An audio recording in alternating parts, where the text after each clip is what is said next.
हाँ भाई, अपना काल ही हो तो इतना तो हो गया था यो अधर ऐतिहासिक काल तक।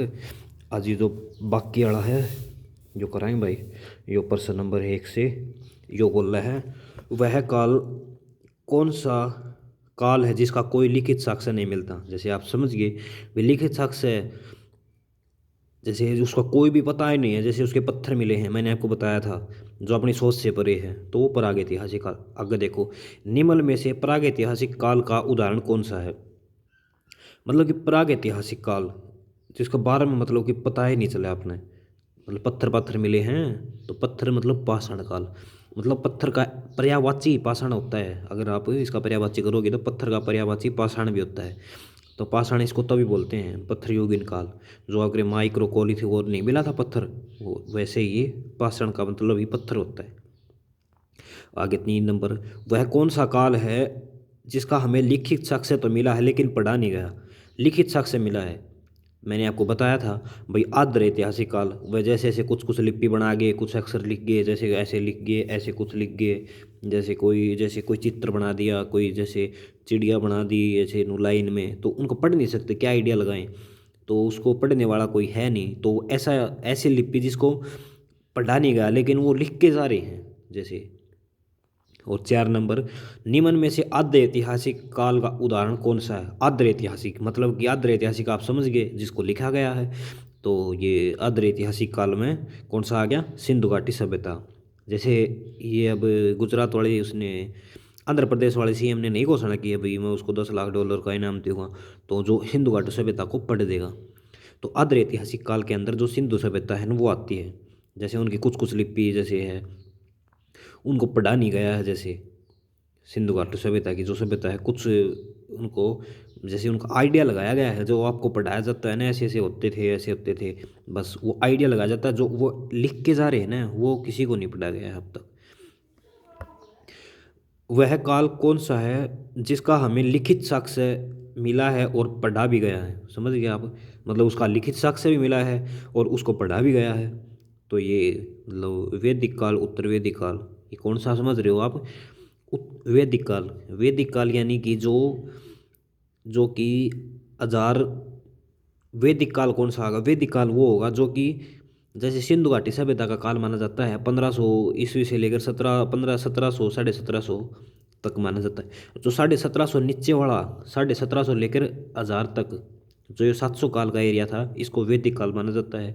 और जो 1000 से 600 तक का एरिया है, जहाँ जिस टाइम जैसे महाभारत वगैरह, आर्य उर्य वगैरह जो भी आए थे, उस वाले एरिया को वैदिक काल माना जाता है, जिसमें जन्म जाति है, जो भी कुछ बना वो इसी इसी काल में बना था। तो इन दोनों कालों के लिखित हैं भाई, हमको दोनों को पता है। जैसे उसमें वैदिक काल का ही पता है और उसका ही दोनों का पता है, तो लिखित को पढ़ भी सकते हैं और वो ही कर सकते हैं। ठीक है, और आगे है ये आग। आग की खोज किस काल में हुई थी, ये समझ लो आप भाई। आग की खोज, खोज तो इसकी पूरा पाषाण काल में हुई थी, मैंने आपको बताया था पहले, वो जो इसकी जो थ्योरी करा रहा था। लेकिन इसका प्रॉपर यूज, ये पूछे ना आग का प्रयोग करना कब सीखा, तब इसका नवपाषाण काल आएगा, लेकिन इसकी खोज पूरा पाषाण में होगी थी। और आगे 7 नंबर का, किस काल को आंखें टक व खाद्य संग्राहक के रूप में। मतलब कि खाद्य संग्राहक, भी खाद्य संग्राहक मतलब कि वो मतलब स्टोर वगैरह करने लगा था। मतलब कि भाई सबसे पहले स्टोर वगैरह करने वाला, मतलब कि वो प्रागैतिहासिक काल से ही शुरू हो गया था। भी इसको ऐसे रख लें, मतलब कुछ दिन बाद काल लेंगे, ऐसे वो प्रागैतिहासिक काल के बाद ही चालू हो गया था। ये जो पूरा पाषाण था ना पुराने टाइम में, उन्होंने ही कर दिया था ये काम तो।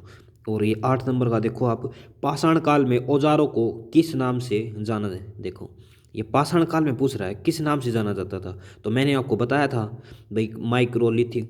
जैसे कोई संगमरमर जैसे पत्थर ही तो होता है वो, उसको अभी संगमरमर बोल देते हैं, किसी को चूना पत्थर बोल देते हैं। ऐसे ही जैसे जिसके अंदर से जिप्सम निकलते हैं उसको जिप्सम वो बोल देते हैं। ये सलेटी पत्थर होता है जिसमें सलेट वगैरह निकलती हैं। जैसे अलग अलग पत्थरों के नाम होते हैं, वैसे ही उसी टाइम पे जो पत्थर होता था उसको माइक्रोलिथिक नाम, माइक्रोलिथिक पत्थर का नाम दिया गया था।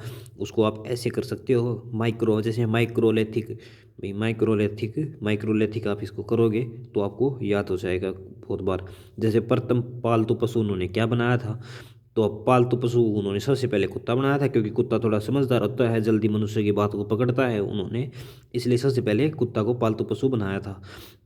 और कुत्ता वफादार होता है, जैसे किसी को खाता नहीं है भाई, घर में घर वालों को नुकसान नहीं पहुंचाता है कुत्ता। जैसे आप उन जैसे उस टाइम भेड़िए वगैरह भी होते थे, तो भेड़िया ये ऐसे वगैरह जिंदावर हैं जो घर में किसी को भी खा सकते हैं, इसलिए उन्होंने सबसे पहले कुत्ता को पालना चालू किया, जो कि उसमें घर में भी नुकसान नहीं करता था, ऐसे रुखवाड़े मतलब कुत्ता ठीक दिमाग भी था इस वजह से। और पहिए का आविष्कार किस काल में हुआ? देख, पहिया पहिया मैंने आपको बताया था भाई, नवपाषाण काल में पहिया जरूरी होता है भाई। जैसे पहिया तो नया ही अच्छा लगता है, वैसे आप इसे नवपाषाण कर सकते हो। और ये आ गया कुत्ते को किस काल में पालतू बनाया था, ये देखो। जैसे पहला तो वो प्राग ऐतिहासिक था, जैसे उनको मतलब पता ही नहीं था, ऐसे भी लोग थे। फिर मध्य काल में आए तो उनको थोड़ा पता लगा, हाँ भी ऐसे ऐसे जिंदावर भी हो जो हमारे साथ चले, मतलब हमारे हेल्प करे, तो उन्होंने आप इसको मध्यपाषाण काल भाई ऐसे कर सकते हो, इन्होंने मध्यपाषाण काल में इसका मतलब यूज करना सीखा। और आगे है मानव द्वारा प्रयोग की गई पहली धातु कौन सी थी? तो मानव द्वारा सबसे पहला, अगर जैसे धातु पूछे तो धातु तो उन्होंने सबसे पहले तांबा का यूज किया था, लेकिन मतलब सबसे पहले तो ये पत्थर धातु नहीं है। अगर धातु पूछे तो तांबा, नहीं तो पत्थर। समझ गए आप? जैसे पत्थर तो मतलब कि पत्थर कोई धातु में नहीं आता ना ये, तो इस वजह से सबसे पहले तो पत्थर, ये तांबा का प्रयोग किया था उन्होंने। बेईमानों के द्वारा सबसे पहले प्रयोग की गई धातु कौन सी थी? तो वो थी तांबा। जैसे तांबा, ये तांबा शायद पित्तल और जिंक के उससे बनता है शायद, मिश्रण से। और आगे है भाई वो मानव द्वारा होगी ये। मानव ने स्थायी निवास किस काल से विकसित हुआ? मतलब कि स्थायी काल, मतलब कि वो रहना रहना सारे काम करने लग गया, मतलब पूरा विकास हो गया। तो वो तो नवपाषाण में हो गया भाई, रहने लहने लग गया मनुष्य, स्थायी निवास भाई, उसने घर की जरूरत चाहिए।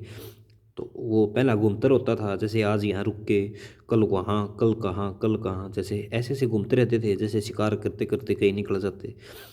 तो नवपाषाण काल में खेती करने लगे प्रॉपर, एक जगह रहने लगे, पशु वगैरह का करने लगे। तो भाई ऐसे तो सबको ले लेके तो दिल्ली घूम नहीं सकते, तो नवपाषाण काल में ये सब कुछ स्थायी निवास चालू हुआ। ये चावल की खेती का प्राचीनतम साक्ष्य, देखो मैंने आपको बताया था वहाँ पर भाई, चावल की खेती का सबसे पहले भाई साक्ष्य कहाँ मिला?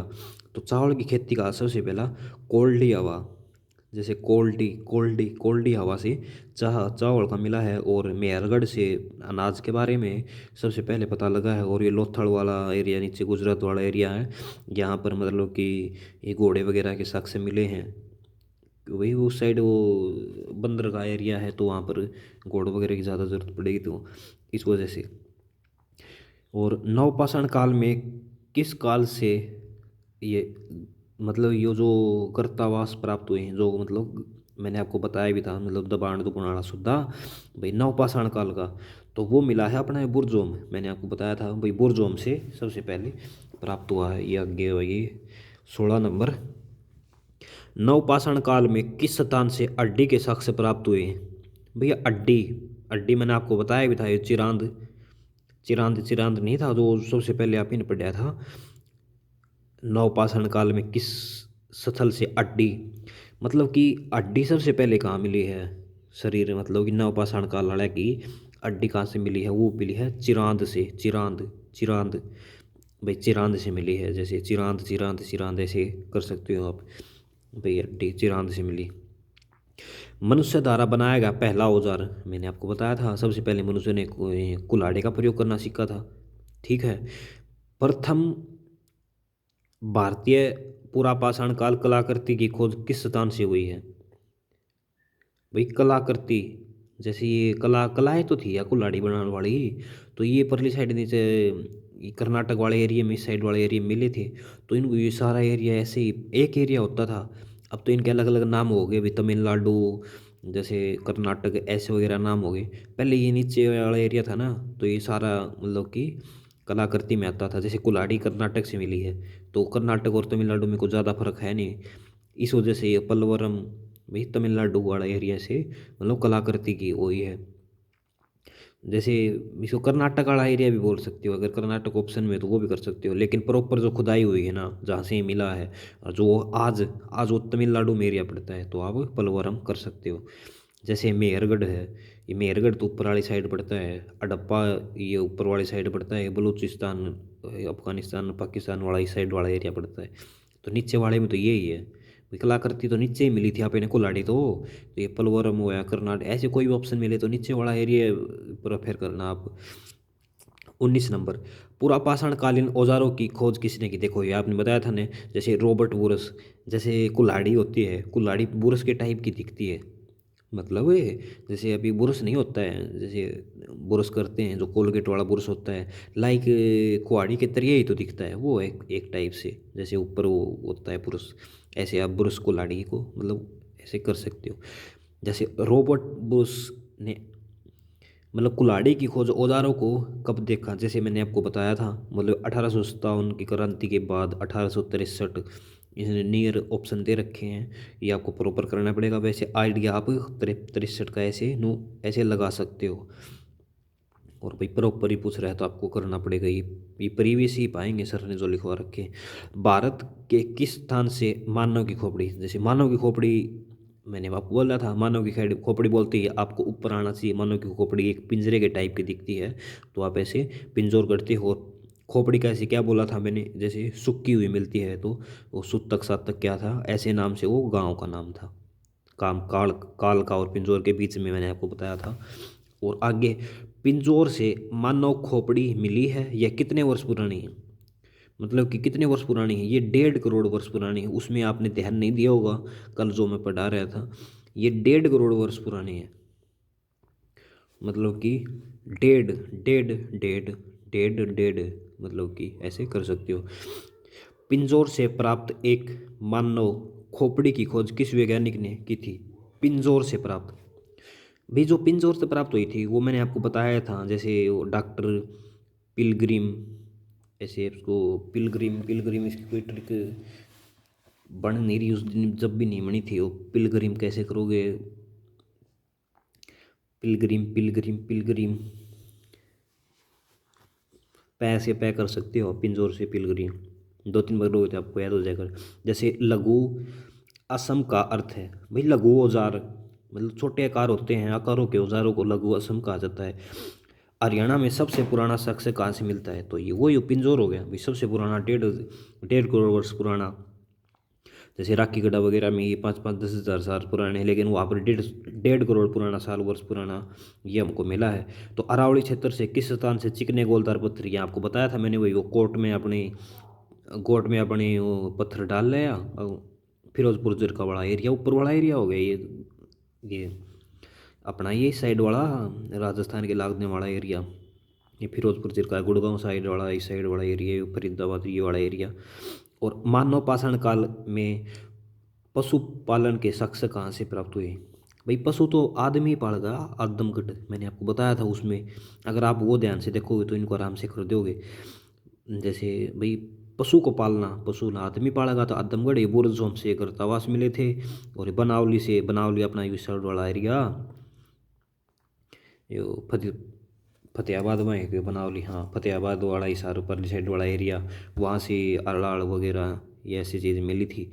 और भारत में मानव का सर्वप्रथम साक्ष्य का देखिए, जैसे सर्वप्रथम साक्ष्य मानव का, मानव नरम था भाई, नरम था तो नरम घाटी में पड़ गया, मतलब पड़ गया और पड़ दिया, उसका नरम घाटी नाम हो गया। ऐसे ट्रिक कर सकते हो आप, नर्मदा घाटी वैसे आप कर सकते हो। लेकिन मानव का सबसे पहले वर्ल्ड में पूछे ना तो वो साउथ अफ्रीका में मिला था भाई, सबसे पहले मानव का साक्ष्य कहाँ मिला था? वो साउथ अफ्रीका में मिला था। लेकिन इंडिया में भारत में पूछे तो भारत में आप नर्मदा घाटी वाला एरिया कर सकते हो।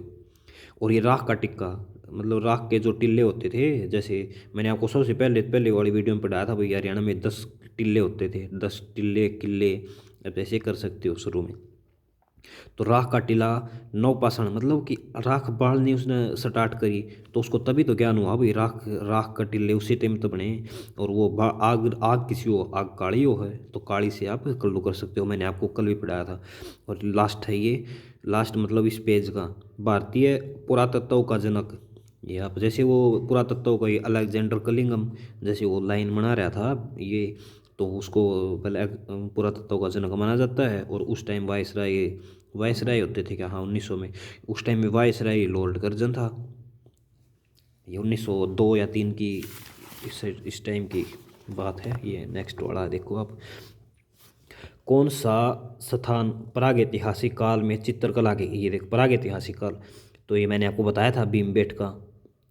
भी भीमबेटका प्रागैतिहासिक काल में अजंता गुफाएं हैं, ये अजंता राष्ट्रकूट के टाइम की मानी जाती हैं। और ये बाघ गुफाएं भी शायद इसमें ही हैं, मध्य प्रदेश में ही है। और यह अमरावती, अमरावती गुजरात में मिलेगा। किस पुरातत्व से पाषाण संस्कृति लेकर हड़प्पा जैसे जैसे ये बोल रहा है, भाई कौन सी ऐसी चीज़ थी, ऐसी कौन सी मतलब कि स्थान था जहाँ पर मतलब कि पूरा जब जब से मनुष्य हुआ मतलब उसको मनुष्य मानने लगे। जैसे पहले भाई आदि मानव होता था, फिर उससे ऐसा मतलब विकास होने लगा, ऐसे होते होते भाई गोरिल्ला से ऐसे होते हैं जिसको एक्चुअल में मनुष्य मानते हैं। जो देखो आपने वो पढ़ा था, सबसे पहले मनुष्य मतलब कि वो निक्रोगैलिथ नाम का जो प्रजाति थी उसको मानने लगे थे। जैसे गोरिल्ला नाम है, ऐसे इनको पहले उसको गोरिल्ला कहने लगे। ऐसे जो एक्चुअल में मनुष्य की जिसमें हरकत थी उसको निग्रोगैथिक नाम से मैंने आपको बताया था। तो वो शुरू से लेके लास्ट तक जहाँ तक रहते थे, मतलब हड़प्पा सभ्यता थी ना, जब तक वो रहते थे, तो वो एरिया वो भीमबेटका वाली गुफा ही थी, मध्य प्रदेश वाला, क्योंकि वहाँ बढ़िया जंगल वगैरह, अच्छा नदी वगैरह, अच्छा माहौल था। तो वहीं रहना उनको अच्छा लगा भी, अच्छा शिकार वगैरह कर लेते थे नदी उनके तरह। तो इन भीमबेटका वाली गुफा वाली साइड में वहीं पर वो है, एक जगह रहे हैं। जैसे भीम बेटका मतलब कि एक जगह ही बैठे रहे, वो वहीं रहे अपने नु कौन भाई, ठीक रहे अपने। किस पुरा सतल से पाषाण संस्कृति से लेकर हड़प्पा संस्कृति का शख्स प्राप्त हुआ। ये देख, फिर वही बोल रहे हैं भाई, किस पुरातत्व से पाषाण संस्कृति लेकर हड़प्पा संस्कृति की साक्ष्य प्राप्त हुई। मतलब कि ये भी जो मेरगढ़ वाला एरिया है ना, यहाँ भी मतलब कि मनुष्य भीमबेटका की तरह ही है। मतलब वहाँ भी प्रागैतिहासिक काल से लेकर यहाँ तक का रहा। और ये मेरगढ़ वाला एरिया है, यहाँ भी वो वहाँ से लेकर मेरगढ़ में जहाँ पर नाज के सबसे प्रथम उल्लेख मिलता है मेरगढ़ में, वो हुआ। भारत में किस स्थान से सर्वाधिक चित्र प्राप्त हुए हैं। भाई चित्र एक जगह रहे हैं, इतना ज़्यादा चित्र बना गया, तेरे पिताजी चित्र बना देंगे, अरे भाई तू लगा ले आप ही चित्र बनावांगे, तो इतने चित्र चित्र इकट्ठे हो गए, तो भाई सर्वाधिक थोड़े होंगे भाई। जो पड़दादे रंधे आए हैं, पड़दादे ने बनाए, फिर दादे ने बनाए, फिर उनके बेटे ने बनाए, फिर उनके बेटे बनाओगे, तो चित्रा की मात्रा बहुत ज़्यादा होगी भाई। भीमबेटका में सबसे ज़्यादा रहे हैं, भीमबेटका और ये मेहरगढ़। भाई मेहरगढ़ और भीमबेटका दोनों जगह ज़्यादा रहे हैं भाई। उड़े बाबा की मेहर रही गई, उड़े रही गई। या भीमबेटका में एक जगह भाई इनके बेटे बाटे हो गए, बेटा बेटका, ऐसे आप कर सकते हो। तो भाई उड़े तो मिलेगा सबसे ज़्यादा, कुछ भी हो चाहिए। एक ही कमरे में 3 मानव कंकाल, जैसे एक ही कमरे में, तो ये अपना इस साइड वाला गुरुग्राम वाला एरिया हो गया भाई। भाई 3 कंकाल एक साइड मिले, क्योंकि भाई उस साइड ही उतने बेरा है भाई, परला एरिया हो गया, अच्छा पीछे पास का जुगाड़ हो रहा है। तो आप ऐसे मतलब अब के रिलेट करके पढ़ोगे ना तो थोड़ा मतलब जल्दी याद होगा। मतलब कि भाई इस साइड में भाई एक कमरा में इतनी भीड़ ज़्यादा हो रही है, एक एक कमरा में 3 3 रहोगे भाई, तो 3 3 रहोगे तो 3 3 मर भी जाएंगे भाई। 3 रहोगे तो 3 जैसे काम बिगाड़ू वो है, तो 3 इकट्ठे रहेंगे तो थोड़े दिन भाई रहोगे, काम बिगड़ जाएगा फिर। तो 3 कमरे का आप ऐसे धमधमा वाला एरिया आप कर सकते हो। और आगे भीमबेटका किसके लिए प्रसिद्ध थी, तो ये भीमबेटका की हुए आप मैंने आपने बताया था भाई, वो चित्र सेल चित्र के लिए प्रसिद्ध थी। ये वो एक की चीज़ है ये, अगर एक बार बात समझ लोगे ना आप, तो ये मतलब कुछ भी आ जाओ, जैसे किसी प्रकार से आपको चित्र के बारे में कुछ पूछ ले आप यही करोगे। और कृषि सर्वप्रथम किस काल से हुई, तो अब कृषि का मतलब कि ये मैंने बस बताया था भाई, मनुष्य पहले तो शिकार वगैरह करता, अड्डा करता, फिर वो कृषि कराने लग गया। तो कृषि तो वो जब ही करेगा उस स्थानीय निवास करेगा। ये आप गेहूँ बो दी आज, गेहूँ बो के बाद कितने घूमने चले गए, आवांगे इतना खत्म हो लेगा सुद्धा।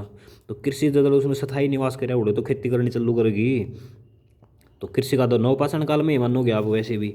तो यो भारत में खोजा गया प्रथम मानव किस प्रजाति, देखो मैंने आपको बताया था भाई, सबसे पहले वो जो मानव बनया वो कौन सी प्रजाति का था, उसको बोला गया था जैसे निग्रोइड। जैसे मैगलोइड जो मंगोल वाला एरिया ऊपर ले ही है, मैंगलोइड साइड ये चाइनीज चुइनीज जो हैं, इन न बोले जाओ।